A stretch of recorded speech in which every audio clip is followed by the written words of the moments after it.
खैरतल तिल तिल बढ़ रहा है, ये सच्चाई है। आप उस मौत का इंतजार कर रहे हो, वो धीरे धीरे धीरे धीरे धीरे आपकी तरफ बढ़ रही है।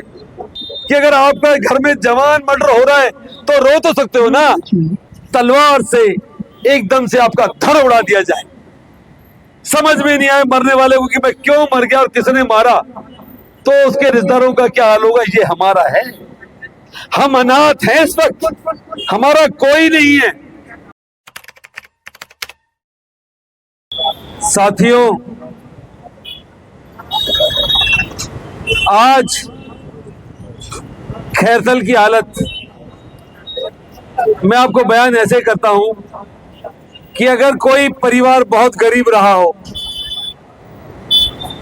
और बहुत लंबे संघर्ष के बाद अगर उसके घर में कोई होनहार बच्चा इस लायक हो जाए कि उसको लगे कि यार हमने तो 30-40 साल दुख पा लिया, लेकिन हमारा बच्चा काबिल है, ये इसने IIT कर लिया, IIM कर लिया, अभी अगर प्रशासनिक सेवा में जाना चाहे तो एक कलेक्टर भी बन सकता है, और वो छोटे मोटे एग्जाम तो बड़े आराम से पास कर रहा हो, लेकिन वो कहे नहीं मुझे तो बहुत अच्छा काम चाहिए। और माँ बाप को, रिश्तेदारों को पूरा भरोसा हो कि हमारा बेटा अब उस स्थिति में आने वाला है और हमारे सारे दुख हम भूल जाएंगे। और अगर उस 22, 23, 24 साल के जवान बच्चे को, काबिल बच्चे को अगर कैंसर हो जाए, और कैंसर भी ऐसा हो कि जिसमें खर्च करने में, दवा करने में बचेगा या नहीं बचेगा वो बात की बात है, लेकिन 2-3 करोड़ रुपए लगेंगे। अब वो गरीब परिवार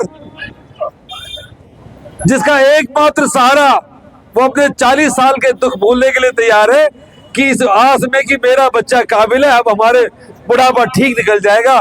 और अगर वहां ये आ जाए कि तो मरने वाला है, 2 करोड़ रुपए खर्च करो तो उसका इलाज होगा, ठीक होगा या नहीं होगा इसकी कोई गारंटी नहीं है। तो सोचो उसकी क्या हालत होगी ना। उसके पास 2 करोड़, और अगर 2 करोड़ रुपए कहीं से बेच बाच के कुछ लाए तो पता नहीं कि बचेगा या नहीं बचेगा। आज हमारी स्थिति वो हो गई है, 40 साल तक ऐसे ही नरक झेलते रहे। छोटे छोटे गांव में बाईपास बन गया, कहीं ओवरब्रिज बन गया, कहीं RTO चला गया, कहीं रोडवेज आ गई, कहीं बस डिपो चला गया, हमारे पास कुछ नहीं था। पता नहीं कैसे भगवान को हम पर रहम आया, खेरिया जी जैसा एक बंदा हमारे बीच में, नेक बंदा आया, उसकी ईमानदारी की वजह से हमको जिला मिला।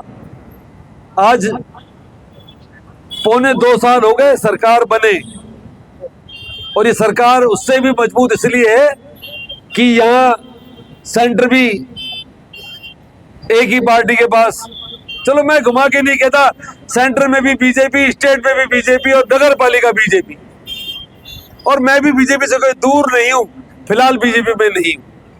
अब इस हालत में आप पहले अपने शहर की हालत देख लिए। जो 5 साल पहले पाइपलाइन डालने के लिए जो गड्ढे खोदे गए वो आज तक नहीं भरे। 3-3 महीने शहर में लाइट नहीं आई, रोड लाइट परचेज नहीं हुई। जैसा हमको बताया गया कि किसी जमाने में जो तिजारा डिपो चला गया वो आपका था, बीबी रानी चला गया, कहां चला गया। अभी कुछ दिन पहले खेरिया जी ने रोडवेज बस डिपो मंजूर करवाया, वहां से लेटर आ गया कि नगर पालिका से जमीन अलॉट करा दो और हम आपको फंड दे रहे हैं। खेरिया जी कहते रहे, चिल्लाते रहे, कलेक्टर से कहते रहे, लेकिन नगर पालिका बोर्ड की मीटिंग 4.5 साल में नहीं हुई। सच्चाई है, मैं किसी की बुराई नहीं कर रहा हूं, मैं अपना दर्द बता रहा हूं कि हमारी हालत ये है।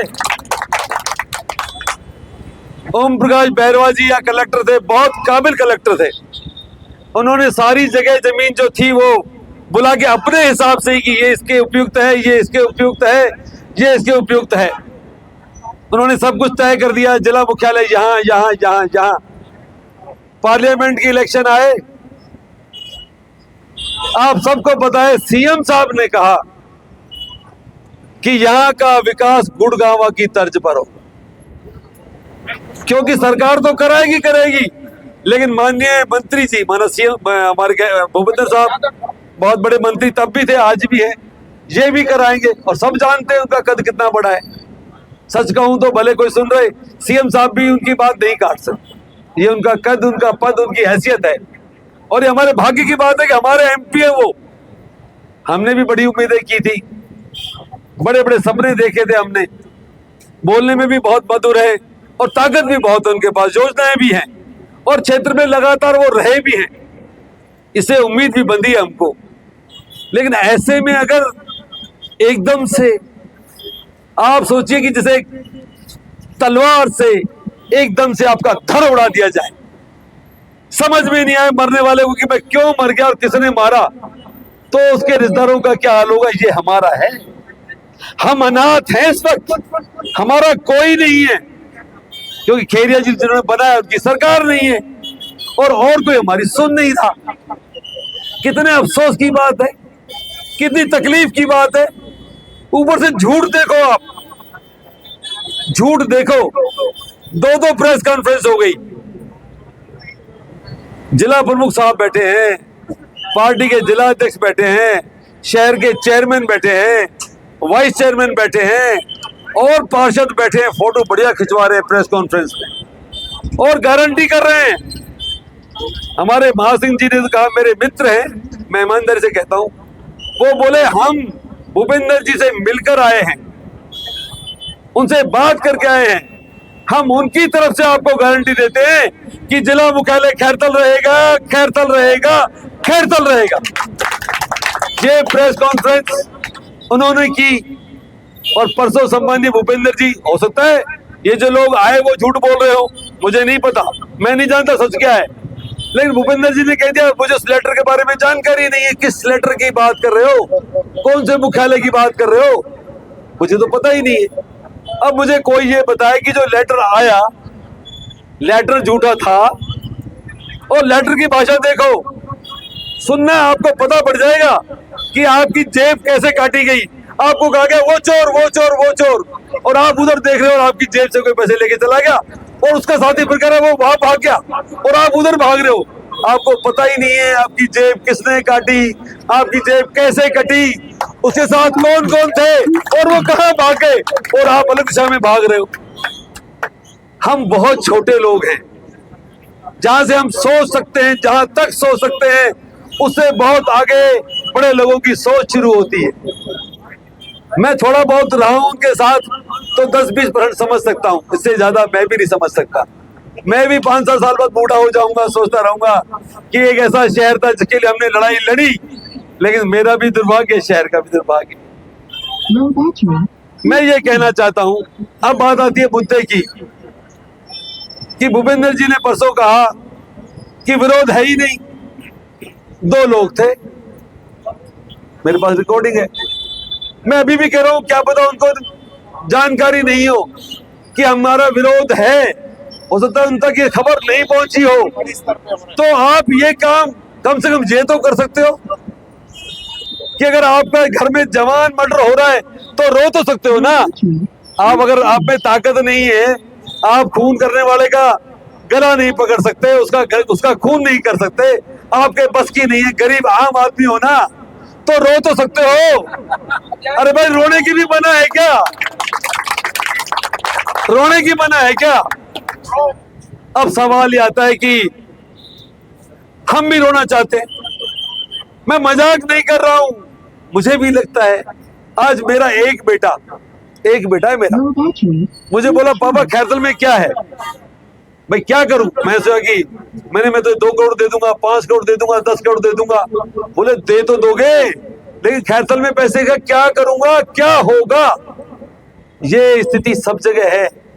हम सबके बच्चे जो पढ़ गए, जिनमें क्षमता थी, वो यहां से चले गए। हमारा बुढ़ापा, मैं और मेरी बीवी 2 लोग रहते हैं घर में, और घर में 8 कमरे हैं, 7,000 स्क्वायर फुट में मेरा मकान बना हुआ है, लेकिन रहने वाला कोई नहीं।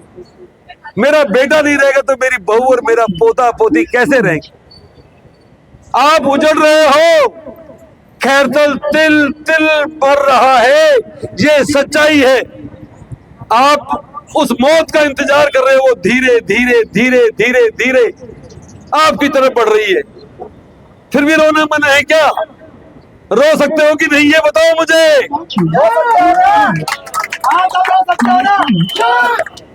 देखो 2 दिन 5 दिन 10 दिन अगर आप दुकान बंद कर दोगे, अगर आप यहां बैठ जाओगे, हम भूखे नहीं मरेंगे। चींटी को भी जुगाड़ कहीं ना कहीं भगवान करता है, कोई बात नहीं। मेरा कहना यह है कि आपके पास कोई रास्ता नहीं है, आपको भ्रमित करने के 100 तरीके हैं।